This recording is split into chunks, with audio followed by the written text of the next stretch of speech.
may ginawa po yung anak ng amo niya sa kanya na... Umalis lang daw po ito ng bansa noong June 16. June 16, okay. Nagulat na lang daw po sila nang may tumawag. Nang tumawag daw po ang agency noong July 22. Etong June 16 lang, ha? Opo, this year po. Okay. So, halos isang buwan lang po at sinasabing wala na daw pong buhay ang ating OFW from Jeddah na si Ma'am Jeline Arguzon, 34 years old. At hindi sinabi sa kanila, sa mga kamag-anak, ang dahilan? Wala, Idol Rafi. Kahit kami pong mga staff dito, hindi rin po talaga natin alam kung anong dahilan. Abay, dapat may autopsy report yan. Wala pa rin po talaga, wala talaga tayong kaalam-alam sa status, Idol Rafi. Ano sabi ng agency? Ito po, tignan natin, nasa Okay, linya sige, na ba? kausapin natin. Opo. Kausapin natin si Mr. Jeriel Amatorio. And si... Nandyan? Andito po o sa telepono lang? Nasa telepono. Telepono, okay. Sir Jeriel, magandang hapon po. Magandang hapon po. Bago ang lahat, ang aming pong taus-pusong pakikiramay po. Okay. At kay Ma'am Arwe Arguzon, yung sister, magandang hapon at nakikiramay po kami sa inyo. Sir, nakausap niyo na ho ba ang agency? Nakausap niyo na po yung agency ni Mrs. Ako po sir, nag-ano na po sila. Gusto po nila pumunta po kami din sa ano, susundin na po yung bangkay po. Hindi, ang gusto ko sana malaman, sir, nasabi niyo na ba sa inyong dahilan kung bakit ano pong ikinamatay? Yung nga po sir, di pa po nila masabi sa amin kung ano po ang dahilan. Tinatanong po namin, tapos nag-iingi po kami ng picture po na ano, wala po sila may ipasa. June 16, umalis dito, and then nasawi po July 22. July 22. Tapos po, June 28, din na po namin sila. Ay, June 28 po yung last na contact namin sa kanya. June 16 po, umalis dito. June 28, last contact. Kailan niyo po nabalitaan na namatay po? Bali, noong July 22 po. Oh. Mahigit isang buwan lang. Okay. Parang one month and 1 week. Bali, sir, nung ano po, nag-report na po kami doon sa agent niya. Tapos ang ginawa lang po niya, nag-ano lang po siya na pumunta sa agency. Tapos ngayon po, nagpunta po yung kapatid ko po sa agency.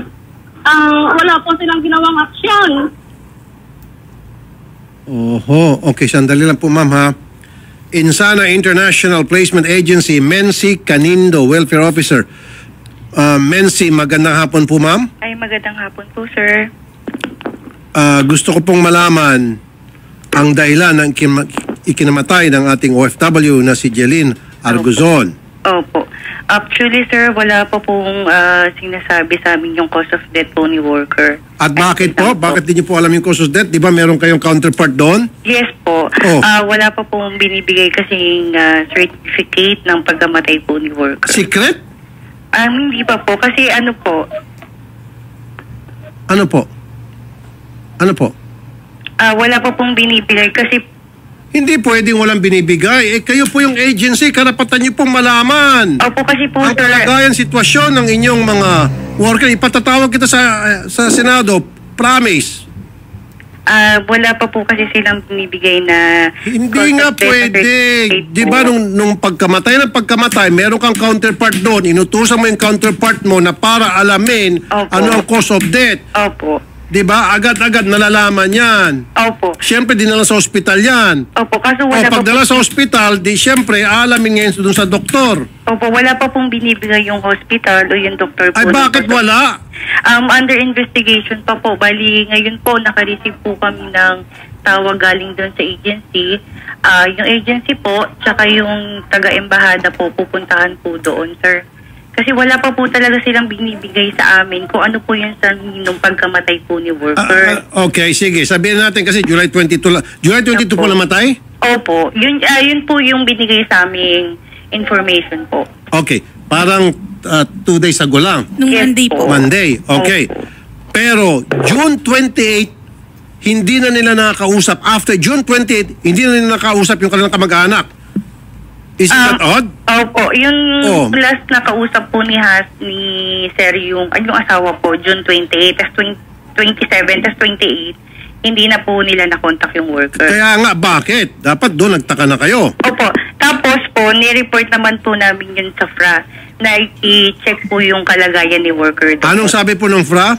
Tapos ang sabi po ng FRA, the worker team of FRA Jeddah office will follow up. The worker is ano po? For me, Ano po? the work team at the Rafa Jeddah office will follow up on this request and inform me and find out what happened with this worker po. Ito Okay. po yung sinagot nila sa amin. So, sabi nga nila, will follow up. Binalikan ba Opo. nila kayo? Opo, bumalik po sila tapos in-inform po nila kami na nakausap po yung employer and then ang sagot daw po ng employers, ibabalik daw po si worker sa agency. At tinanong nyo ba kung bakit? Bakit na ano po, sir? Di ba sinabi nyo sa FRA? Ano ibig sabihin ulit ng FRA? Foreign Recruitment Agency. Yun yung counterpart, tama? Opo, yan po. Kasi FRA tayo ng FRA, tapos mamaya hindi maintindihan ng mga nakikinig Ang sa foreign atin. recruitment po, yung counterpart. Yan yung sinasabing counterpart. Opo. So ngayon si FRA, pinuntahan si Amo at sabi ni Amo, ibabalik na sa agency. Opo, tinawagan po yung employer. Exactly. So tinanong ba ni FRA, ng mga taga-FRA, kung bakit ibabalik sa agency? Kasi sabi po namin, doon sa FRA, ni-report namin na hindi makakommunicate ng pamilya yung worker. Hindi nga ma'am, di ba sinabi ng FRA sa inyo na ibabalik, sinabi ng Amo doon sa counterpart ninyo na ibabalik na lang namin Opo. sa agency kasi nga hindi na makontak-kontak. O ngayon dapat tinanong nyo, bakit ibabalik sa agency? Anong problema? Para po ipakausap kung ano yung problema po doon. Kaya po ibabalik na lang daw po si worker doon sa So ibig sabihin may problema between the Amo and the worker. wala naman po sinabing gano'n kasi ni-request po. Ma'am, kung hindi kayo bobo dyan, makikita nyo agad na may problema kasi number one, hindi na makakausap yung worker. And then number two, nung papuntahin nyo doon, yung inyong taga-FRA, para alamin kung bakit hindi na nakausap yung worker, ang sinabi agad ng Amo, ibabalik na sa agency, there must be a problem. At dapat, kung walang problema, ang sasabihin ngayon ng Amo, o sige, utusan namin yung aming worker dito na yung cellphone niya buksan at tawagan yung mga kamag-anak para hindi mag-alala. Tama ba o tama? Oo, tama po yun. Oo. Di ba? So the fact na sinabi sa inyo nung Amo to the FRA na ibabalik lang sa agency, doon pa lang sana meron na kayong naamoy na hindi na masangsang. So para sa akin, may nangyaring foul play dito. Sana hindi. Sana hindi. Pero para sa akin, ang kutob ko, may nangyaring hindi maganda rito sa ating OFW.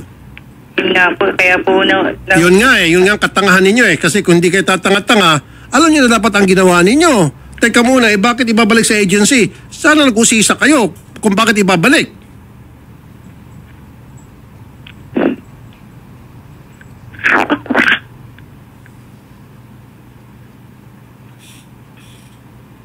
Wala kang may sagot, ano? Kasi hindi, tama naman po yung sinabi niya, sir. Thank you, ma'am. Thank you. Po, tama naman po yun. Then I rest my case kasi akala ko kukontrahin mo pa ako. Ay, hindi po. Mr. Arnel Ignacio, itong si kaibigan natin to. Ito yung mabilis din umaksyon to. Si admin ng OWA. Sir Arnel. Sir Arnel? Nasaan? Si Mr. Ignacio. Sir Arnel, good afternoon po. Tawagan din yung hindi lang yung OWA, tawagan yung DMW. Si opo. Secretary Hans Kakdak. Hindi pwede to, men. Men. Talagang naging pabaya din dito yung agency, although inamin na ng agency na may mali sila. So hindi ko na ipupush. Magkakaroon lang talaga ng hearing tayo tungkol dito. This is not good. This is bad news. Nag-report po ba kayo, Ma'am Sir Jeriel, sa OWA tungkol dito sa mga taga-gobyerno natin dito sa Pilipinas? Meron ba kayong pinagsumbungan? Wala? Opo, but ang nag-report po, sir, yung kapatid ko po na nasa Cavite. Kanina po kayo nag-report? Sa OWA po, sa Pasay po. Sino pong nakausap niyo doon sa OWA Pasay? Yun lang po. Hindi ko po naandun sa kapatid ko eh. Basta dun ko siya nag-report. Nung nag-report Kailan po siya nag-report? Kailan po nag-report sa OWA Ay, Pasay? bali, nung ano po, July 19 po. July 19. Opo. Okay. Pero nung hindi niyo po nakausap na since June 28 yung inyong kamag-anak, ito nga po si Ma'am Jeline, wala ho sa inyo nagsumbong sa OWA? Nung ano lang po kami, sir, nakapagsumbong ay nung July 19 lang po. Kasi yung agency po ang pinupuntahan ko nung kapatid ko talaga. Okay, kaya sige hindi po siya inaano. Tapos, sir, Ma'am. tanggitin ko lang po yung ano, kasi nung ito pong nakaraan, ang sinasabi po ng agency, nagpakamatay daw po yung kapatid ko. Yun po ang sinasabi Sino po nila. nagsabi doon? Sino po nagsabi? Ito po sa agency po. Okay. Agency po ang nagsabi. Mency, ma'am. Yes po, sir. Oh, sabi mo hindi mo alam. Tapos sabi niyo pala dyan nagpakamatay. Ano ba Sir, talaga? Wala po akong sinasabing nagpakamatay. Wala po. Oh, sa kapatid Sino po ko ang nagsabi? halos ano niyo po siya. Halos itaranta niyo po yung kapatid ko. Ma'am, ako po si Mency. Wala po akong sinasabi na ganun po. Kahit po sa mga conversation po natin, wala po akong may proof po kami. sinasabi. May proof po kami sa screenshot po. Sino po? May mga Sige po. screenshot po Sige kami. ma'am, sino po ang nagsabi ng ganyan? Kasi kahit ako sa sarili ko, hindi ko po alam, wala po. Report na sinasabi pa sa amin ng agency po doon sa Saudi. Ma'am, isa pa, magkaintindihan tayo. Sandali po, Miss Mency, magsalita muna yung mga kamag-anak. Sir Jeriel, may sinasabi po kayo, sir? Nung ano po, sir, nung July 22 po. Nag-chat po sa akin yung ano po, yung agency po na. Hiningi po yung number ko, sir. Tapos, Kailan po yun? Nung chinat kayo ng agency? July 22 po. July 22. Opo. Hiningi po yung number ko, sir. Tapos binigay po. Tapos tumawag po. Nung pagkatawag nga po, sinabi po na patay na daw po yung sabi ko. Sino pong nagsabi sa inyo noon? Sir, Sino po? Sino po nagsabi na, from the agency na nagsabing patay na po? Ayun, nagpakamatay po si Mrs. Sino po? Sabi kasi ng sister, Meron po, sir, sa may screenshot po kami, sir, na... sino nga po nagsabi nun, ma'am? Anong pangalan? Ang ano po ay Laila Boss, ang nakalagay po dun sa Laila Boss. Laila, okay. Mency, sino si Laila Boss? Boss mo yun. Definitely, mukhang siya atang pinaka-boss ko Opo. dyan. Pero ano pong contact number? Kasi po, kahit si Madam Laila po, hindi po talaga niya alam kung ano yung cause ng kinamatay po. Teka muna, Laila Boss nga nakalagay doon sa screenshot Opo, kasi gusto ko po rin malaman, confirm, kung talagang si Madam po yung kachat nila. Kasi si Madam din po talaga, hindi niya po alam. Okay, ma'am. Paano malaman nung nag-text sa kanya na patay na nga yung kamag-anak nila at kinumpirma na patay na at nagpakamatay? Kinukuha yung number. Yun nga po, kaninong number po kaya yun? Pwede po malaman. Kasi kahit ako po, nag-aantay po talaga ako ng report coming from the FRA agency sa Saudi po. Kahit inihingi ko po yung death certificate para po masabi ko, marilay ko po sa pamilya kung ano Tawagin ni yung Secretary kinamatay. Hans Kakdak, Odette. Gusto ko makausap din si Secretary Hans. Arnel Ignacio, admin. Sir Arnel? Hello, yes, hello. Hello. Yes. Hello. Sir Arnel, magandang Hello, hapon. Sen. Yes. Okay, alam Sen. niyo... Naririnig niyo po ako, Sen? Yes, loud and clear. Baka nakamute Okay. kayo. Can you hear me? Ganito po, pinapupunta namin, actually yung FRA nga, hindi kami pinupuntahan. Kahawak na natin ang kaso na yan, pinapupuntahan natin yung FRA sa amin dahil nga ang biglang sinabi lang, natural cause of death at hindi ho nga kami pumapayag. So, nakabantay na po tayo dun sa Jeddah and we will do all possible means. Pupuntahan ho natin yung FRA at kahit kalagkarin natin yung pumunta sa OWA, yun po gagawin natin, Sen. Okay. Kasi, Sir Arnel, Yes po. June 28 pa lamang, cut na ang communication at hindi na nakausap ang mga kamag-anak dito. At nung napuntahan ng FRA, ito employer, ang sinabi ng employer, isosolid na lang sa agency. doon pa lang may problema na. So, ito yung sinasabi ko, nag-usap tayo, dapat meron tayong regular na monitoring sa ating mga OFW, especially mga bagong dating, para ma-check natin yung kanilang kalagayan. At dito mukhang nagkulang ating mga taga-OWA at DMW, Sir Arnel, sa departamentong to. Kami naman po yung aming pong apps, kailangan lang po kaming kontakin, mabilis kami makakaresponde. Sen, napakadali lang po. Hindi ho lang kasi kami na, kahit ho kami na magpa-uwi, mabilis lang ho natin magagawa. Ang ibig ko sabihin po, Sir Arnel, dapat yung ating mga worker, yung ating mga OFW, pagdating ng kanilang bansang assignment, meron tayong monitoring especially doon sa mga bagong dating. Kasi pwede yung culture shock, pwede yung hindi sila nakapag-adjust, pwede yung hindi sila gusto ng kanilang amo. Doon nag-uumpisa yung sakitan eh. Doon nag-uumpisa yung pinagsasamantalahan sila eh. Sorry. Kaya nga ho yung mga agency, sinasabi namin na magkaroon kami ng dapat kami ho, alam namin kung sino na yung mga napapadala nila eh. Doon ho kasi kami nagkakaroon ng hindi pa pagkakasunduan. Ako may kutob ako rito, Sir Arnel, sana mali yung kutob ko, pero merong foul play na nangyari. Opo, malalaman po natin yan kaagad, Sen. Di ba itong Foreign Recruitment Agency, under ba sa inyo ito? Mas sa DMW po. Under ng DMW, so pwedeng pakansila yung mga lisensya ng mga ito? Opo. Pero pwede ho kaming mag-recommenda. So pwede ho kaming mag-recommenda. Ano po pwede magawa nyo ngayon dyan sa OWA dito sa kaso, sir? Ngayon po, yung pong FRA niya, ang nakatutok tayo ngayon dahil inaantay nga ho natin at ang sinabi lang kasi, natural cause of death. So, hindi. Oo. So, kaya hindi nga ho tayo pumayag at yun yung kasalukuyan nating ginagawang aksyon, Sen.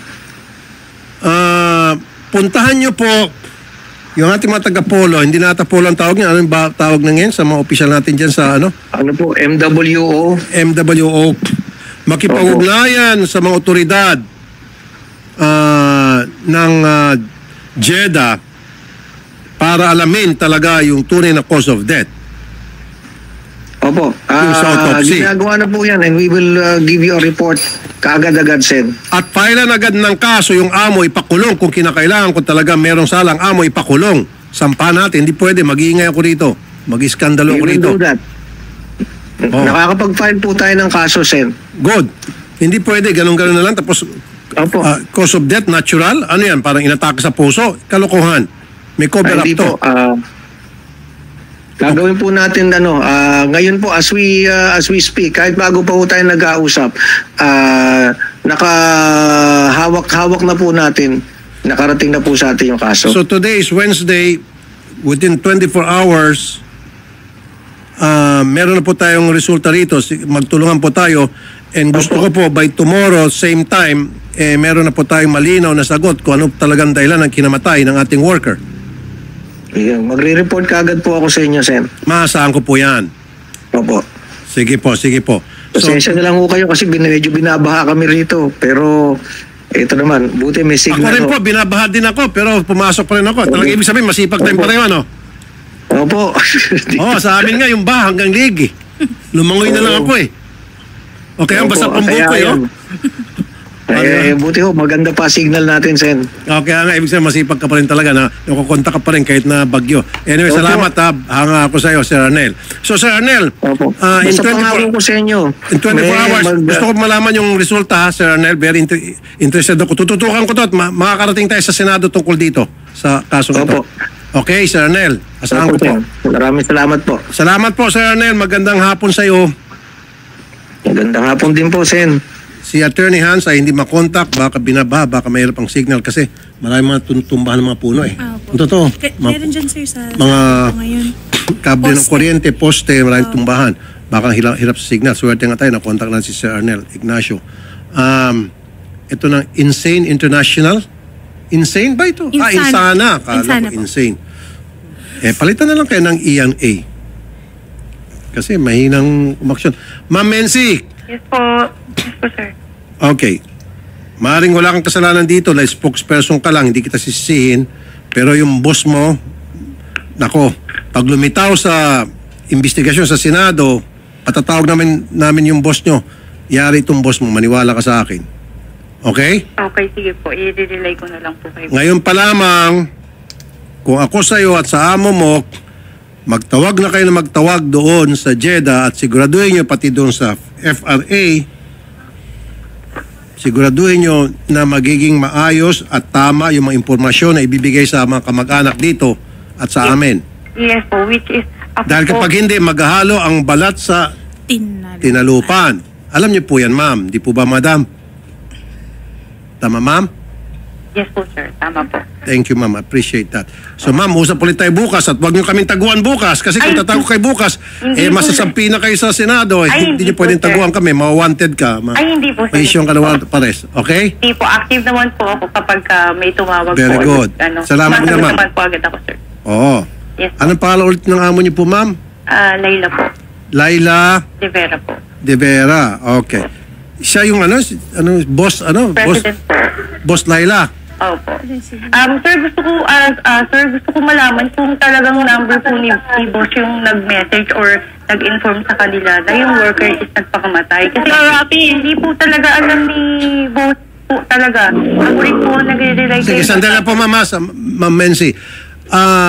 Ma'am Arwe, wag niyo po bigay on air. Off air, bigyan niyo po yung number para ipasa namin kay Ma'am Layla. Ay, sir, pwede pong magkwento po dun sa huling chat po nung asawa po yung huling chat po ni Jeline. Opo, anong sabi po? Bali, ang sabi po niya dun sa asawa niya na nagiba na po yung ugali nung amo niya. Kasi po nagsumbong po si Jeline na may ginawa po yung anak ng amo niya sa kanya na po inaksyonan nung amo niya. Kaya po nung parang nagiba po yung ugali, yung pakikutungo ng amo niya sa kanya. Kaya po nung sabi po ni Jeline sa asawa. Ma'am, ano raw ginawa nung anak ng amo dito kay Jeline? Sir, de po niya binanggit ng specific yung ginawa sa kanya nung anak. Kasi po, sir, yung alaga po niya doon 3 bata. Ay, bali yun po, sinasabi din niya sa akin na nahihirapan po siya doon. Kaya nung nagpapasaklolo siya, kaya lang po wala kang ginawa ang agency. Tinatalikuran lang po nila kami. See? May problema din dito ang ating OWA saka itong DMW. Yan yung matagal ng problema. Ang nakalagay sa kontrata, 1 bata lang alagaan. Pagdating doon sa ibang bansa, 3, 4, 5 may kasamang matanda pa, partida lang yon. Tapos maglilinis siya ng bahay. All around, up and down, hanggang 2nd floor. Tapos yung pala, ang tao doon 10, kasamang 3 bata. Mabubugbog ng OFW pag hindi niya na meet yung expectation ng Arabo niyang amo, bugbog sarado, may kasama pang rape. Pamilyar ba sa iyo yung anak ng amo ng rape? Apo. Ng OFW natin, di ba? Di ba? Tapos sinunog pa yung bangkay. Hindi ako papayag. Hindi ako papayag na ganun-ganun lamang. Hindi, may magbabayad dito. Katarantaduhan to. Sige po, Ma'am Sir Jeriel, Ma'am Arwe, bukas magtawagan ulit tayo. For the meantime, ako po yung magpapadala ng tulong sa inyo. Ano po? Kasi Thank you po, Senator. Magpapadala po ko ng financial na tulong. Opo. Salamat po, Senator. Sige, bukas po tatawagan ulit kayo ni Odette. Nakikiramay po ulit kami. Magandang hapon po. Salamat. Magandang hapon din po, sir. Sige.